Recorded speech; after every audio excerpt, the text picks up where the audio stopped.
राजेवाडी तलावात शासनाची गाळमुक्त धरण गाळमुक्त शिवार योजना स्थानिकांच्या मुळावर।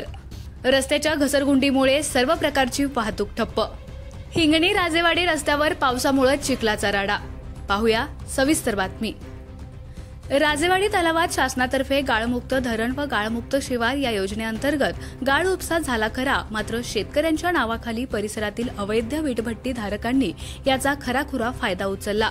त्यात डंपर ट्रॅक्टरच्या सहाय्यानं मोठ्या प्रमाणात झालेल्या रस्त्यांवरील वाहतुकीमुळे ही योजना स्थानिक लोकांच्या मुळावर उठल्याचं चित्र निर्माण झालं।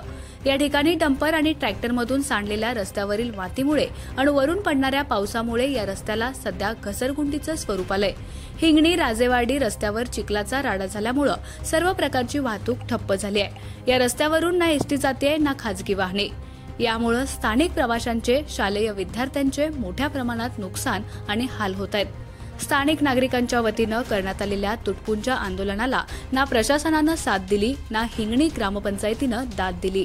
अवैध मातीच्या जोरावर घेतलेल्या आलिशान गाड्यांचं कर्ज फेडण्याचं स्वप्न बघणाऱ्या माती चोरांमुळे हा रस्ता धोकादायक बनला असल्याचं स्थानिक लोक दबक्या आवाजात बोलत आहेत। त्यामुळे शेतकऱ्यांच्या नावाखाली राजरोसपणे गाळ उपसा करून आपणच या राजेवाडी तलावाचे मालक आहोत आणि प्रशासन आपल्या मालकीचं आहे असं भासवणाऱ्या या माती चोरांवर कारवाईचा बडगा उगारला गेलाच पाहिजे, अशी मागणीही स्थानिक लोकांमधून दबक्या आवाजात होत आहे। त्यामुळे या ठिकाणच्या प्रतिकूल परिस्थितीला कारणीभूत असणाऱ्या महाभागांवर प्रशासन काय कारवाई करतं याकडे सर्वांचं लक्ष लागून राहिलंय।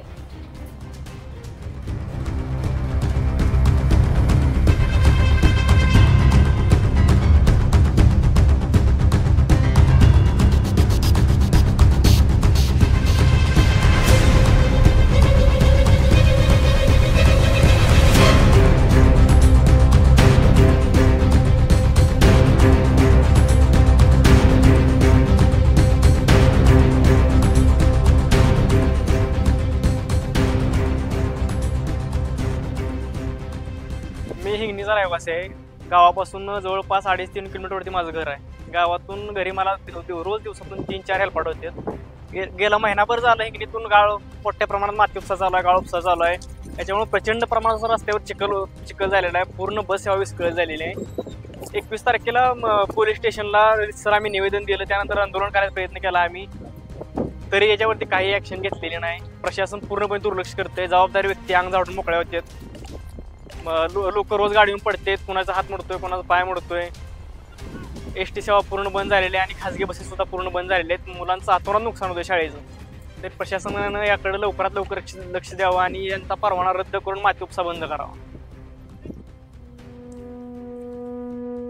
आमच्या खबर गावाकडची या चॅनेलला सबस्क्राईब करा, लाईक करा आणि आमचे व्हिडिओ शेअर करा। धन्यवाद।